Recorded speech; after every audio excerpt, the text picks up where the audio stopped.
I guess the question comes down to, okay, you got to set a parameter when you bought that bike.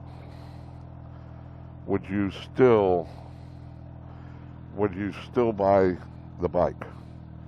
Knowing what you know about it today, would you still target that bike?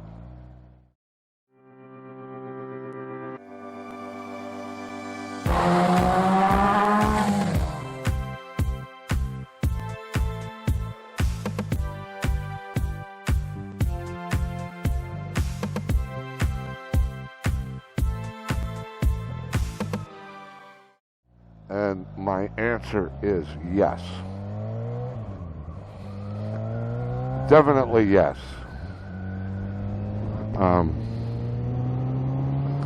No ifs, ands, or buts about it. I said on one other review that this probably wasn't my favorite bike of all the bikes we have, and I'll stick with that.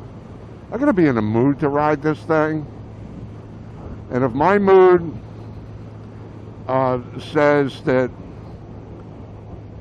I want a decent handling bike, I might want to take a brisk ride, maybe even scare the piss out of myself, this is the bike I take.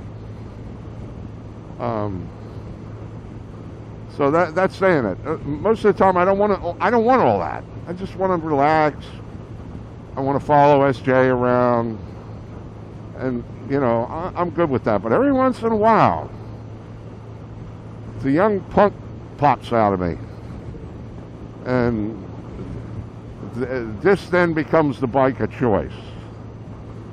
I shouldn't say young punk, just that I don't know what it is. Just when I'm in the mood for this bike, it's my opinion, there's no bike that I know of that can satisfy all my personal needs all in one. You can do just, no, you're not going to tour with this bike. It's slated as a sport tour with a strong lean towards sport. There's better bikes out there for that. If you're just looking to do what I'm doing here, a nice ride on a super highway, and you can do anything with this bike because the riding position doesn't have you so leaned over, and your footing is right where I like it. My feet are exactly where I like it. I like getting up on the pegs. I see a big bump coming, I'm going to get up on the pegs, and they're right there. So, and I'm not leaned over. I can grab the tank and put easily at slow speeds, and put next to zero weight on my hands. And of course, this comes through with a shorter windshield, so at higher speeds, the wind tends to pick me up a bit. So. The trouble with this bike, I guess trouble with motorcycles in general is you tend to want to go faster than you should because it's just so fun. And this bike especially, this bike's saying, just, let's go. And if I'm on, I'm always fighting it. I'm always fighting it. I don't know whether any of you guys go through that, but, of all the dislikes I have for this bike, and there's a couple, but nothing that would stop me from buying, just my brain causes me sometimes to dislike that bike because it's a constant fight. This bike can cruise at a wild speed down a nice super highway. And this bike is, in a lot of ways, very hard because it's so rewarding. You just whack that throttle, and the next thing you know, to me, this is my idea, and I've heard this term used over the years so many times, it's like riding a missile. But every time somebody says that, there's an even more powerful bike come out. I mean, just imagine, these bikes today, I think, are the pinnacle, but maybe not, and probably not.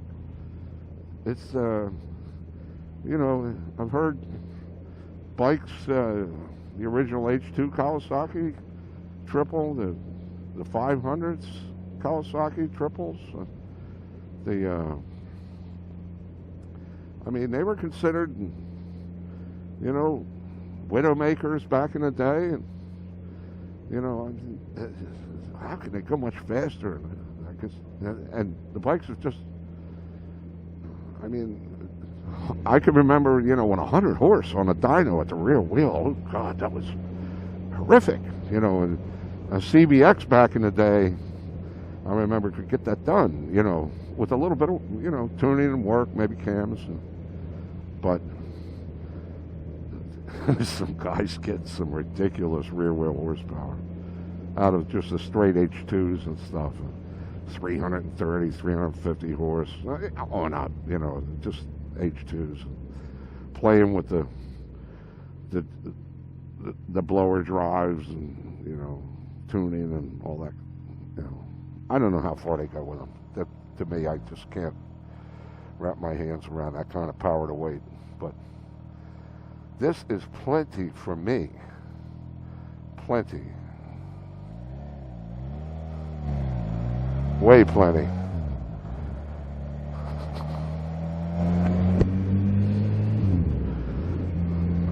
They say Brock's Performance, you know, he can flash it, and I think he and Gould did the engineering on that and tweaked it and twiddled it, but 240 horse at the rear wheel on this thing seems absolutely nutso to me. But you can do it. You can do it. Ay, ay, ay, ay, ay.